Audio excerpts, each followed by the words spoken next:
வணக்கம் ஃப்ரெண்ட்ஸ். இன்னைக்கு நம்ம ஏஐ மென்டல் ஹெல்த்துக்கு எவ்வளோ தூரத்துக்கு அது யூஸ்ஃபுல்லாக இருக்கும், எப்போ அதை யூஸ் பண்ணக்கூடாதுன்னு பற்றி நம்ம கிளியராக பார்க்க போகிறோம். முதல் விஷயம், ஏஐ நமக்கு எப்படி ஆன்சர் கொடுக்குது அப்படின்னு பார்த்தீங்கன்னா, நிறைய டேட்டாஸ் அதுக்குள்ள வந்து ஃபீட் ஆகிருக்கும். ஸோ அந்த டேட்டாஸ்லாம் எடுத்து வச்சுக்கிட்டு அது நமக்கு வந்துட்டு நம்ம கேட்குற கேள்விக்கு ஏற்ற மாதிரி ஆன்சர்ஸ் வந்து அது நம்ம கொடுத்துக்கிட்டே இருக்கும். இதே விஷயம் நீங்கள் ஹியூமன் தெராபிஸ்ட் கிட்ட நீங்கள் போறீங்க, இல்லை சைக்காட்ரிஸ்ட் நீங்கள் போறீங்கன்னா அங்கே என்ன நடக்கும் அப்படின்னு பார்த்தீங்கன்னா, உங்களோட ஃபேஸ் எப்படி இருக்குது, உங்களோட எமோஷன்ஸ் எப்படி இருக்குது, ஐ கான்டாக்ட் மெயின்டைன் பண்ணுறீங்களா, அண்ட் அட் சேம் டைம் உங்களோட இன்டென்ட் எந்த அளவுக்கு இருக்குது, நிஜமாலுமே உங்களுக்கு ப்ராப்ளம் தான் இருக்குதா, இல்லை ப்ராப்ளமே இல்லாமல் வந்திருக்கீங்களா, அந்த விஷயம்லாம் வந்துட்டு ஹியூமன்னால அதை கிளியராக ரெகனைஸ் பண்ண முடியும். பட் ஒரு ஏஐனால அதை ரெகனைஸ் பண்ண முடியுமான்னு கேட்டிங்கன்னா கண்டிப்பாக கிடையாது. ஏன்னா நீங்கள் கொடுக்குற கொஷனுக்கு தான் அது ஆன்சர் கொடுக்கும். ஒரு எக்ஸாம்பிள் சொல்கிறேன், உங்களுக்கு டிப்ரெஷன் இல்லைன்னு வச்சுக்கோங்க, எனக்கு டிப்ரெஷன் இருக்கிற மாதிரி நீங்கள் ஆன்சர் கொஷின் கேட்டுக்கிட்டே இருக்கீங்கன்னா அது ஆன்சர் கொடுத்துட்டே தான் இருக்கும் அட் லாஸ்ட் வரைக்கும். அதுக்கு உங்களுக்கு வந்துட்டு நீங்கள் வந்து உண்மையிலேயே டிப்ரெஷன் இருக்குதா இல்லையான்றது அதெல்லாம் ரெகனைஸ் பண்ண முடியாது. ஸோ நீங்கள் கேட்குற கேள்விக்கான பதில் அதில் கிடைக்கும், அவ்வளோதான். அடுத்த விஷயம் எடுத்துக்கிட்டிங்கன்னா, ஏன் ஏஐ வந்துட்டு நம்ம ஃபுல்லாக மென்டல் ஹெல்த்தில் இப்போ யூஸ் பண்ண முடியாது, தெராப்பிக்காக ஏன் ஃபுல்லாக யூஸ் பண்ண முடியாது அப்படின்னு கேட்டிங்கன்னா, ஃபஸ்ட்டு விஷயம், நான் ரீசெண்டாக ஒரு கிளையண்ட்டை பார்த்தேன். அந்த கிளையண்ட் பார்த்தீங்கன்னா வந்துட்டு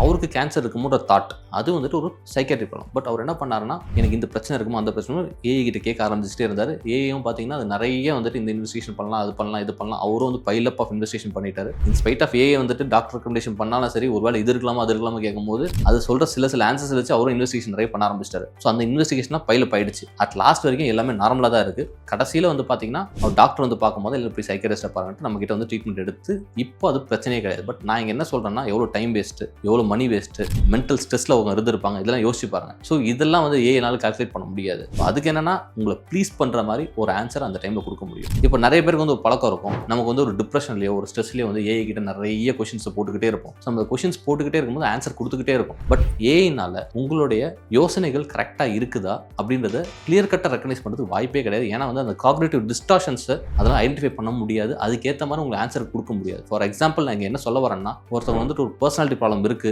எல்லாரும் என்ன வந்து வெறுக்கிறாங்க அப்படின்னா அதுக்கேற்ற மாதிரி ஆன்சர் தான் அது கொடுத்துக்கிட்டு இருக்கும். ஆனால் உண்மையிலேயே அந்த தாட்டு கரெக்டா அப்படின்றத எவாலுவேட் பண்ணி உங்களுக்கு ஒரு ரீசனபிளான ஒரு விஷயத்தை எடுத்துட்டு வந்து கொடுக்குமான்றது ஒரு கேள்விக்குறி தான். இதே ஒரு விஷயம் நீங்கள் ஹியூமன் தெரபிஸ்ட் போனீங்கன்னா அந்த விஷயத்தை இன்னும் ஃபுல்லாக பல விதமாக பல டிமென்ஷனில் ஆராய்ஞ்சு உங்களுக்கான ஆன்சர்ஸை வந்துட்டு அவங்க வந்துட்டு ஆன்சர்ன்றதை விட என்ன பிரச்சனை இருக்குன்றது ஃபர்ஸ்ட் தெரபிஸ்ட் புரியுறதுக்கான வாய்ப்பு இருக்குது. பட் அது ஏஐ புரிஞ்சுக்கிறது வாய்ப்பு இருக்குதான்னு கேட்டிங்கன்னா அங்கே கண்டிப்பாக ஒரு பிக் கொஸ்டின் மார்க். உண்மையிலே ஏஐ எந்த இடத்துல யூஸ் பண்ணக்கூடாது அப்படின்னு கேட்டிங்கன்னா, ஃபார் எக்ஸாம்பிள் ஒரு டயக்னோஸ் பண்ண போறீங்க, கண்டிப்பாக ஏஐ யூஸ் பண்ணாதீங்க. நமக்கு ஸ்கிசோஃப்ரினியா இருக்கா, பைபோலார் இருக்கா, சில டைம் எங்களுக்கே கன்ஃபியூஷனாக இருக்கும். ஸோ ஏஐ எப்படி வந்து அதை கிளியர் கட்டாக டயக்னோஸ் பண்ண முடியும்? நான் கன்ஃபியூஸ்டாக இருக்குன்ற சொல்ல, பை டைம் வில் டயக்னோஸ் என்ன பிரச்சனை இருக்குதுன்றது. பட் ஏஐனால வந்துட்டு அது கிளியர் கட்டாக பின் பாயிண்ட் பண்ண முடியாது. ஏன்னா ஸ்கிசோஃப்ரினியா இருக்கிறவங்களுக்கு வந்து கிளியர் கட்டாக அவங்க சிம்டம்ஸ் வந்து சொல்றது வாய்ப்பே கிடையாது. அவங்க ஃபர்ஸ்ட் இன்சைட்டும் இருக்காது நமக்கு வந்து இந்த பிரச்சனை இருக்குதுன்றது. ஸோ அந்த இன்சைட்டும் இல்லாத போது எப்படி வந்து ஏஐ கிட்ட கம்யூனிகேட் பண்ணி நாங்கள் இந்த பிரச்சனை இருக்கிறது எடுக்க முடியும்? அது நாட் பாசிபிள். அதே மாதிரி பைபோலார்ல அது ரொம்ப கஷ்டமா இருக்கும் அது யூஸ் பண்றது. அதுவும் வந்துட்டு நாட் பாசிபிள். ஃபார் எக்ஸாம்பிள் இப்போ மேனியா, அதான் என்ன சொன்னா ரொம்ப மூட்ல ரொம்ப எலிவேட்டட் சென்ஸ்ல இருக்கும். ஸோ அந்த எலிவேட்டடா இருக்கும் போது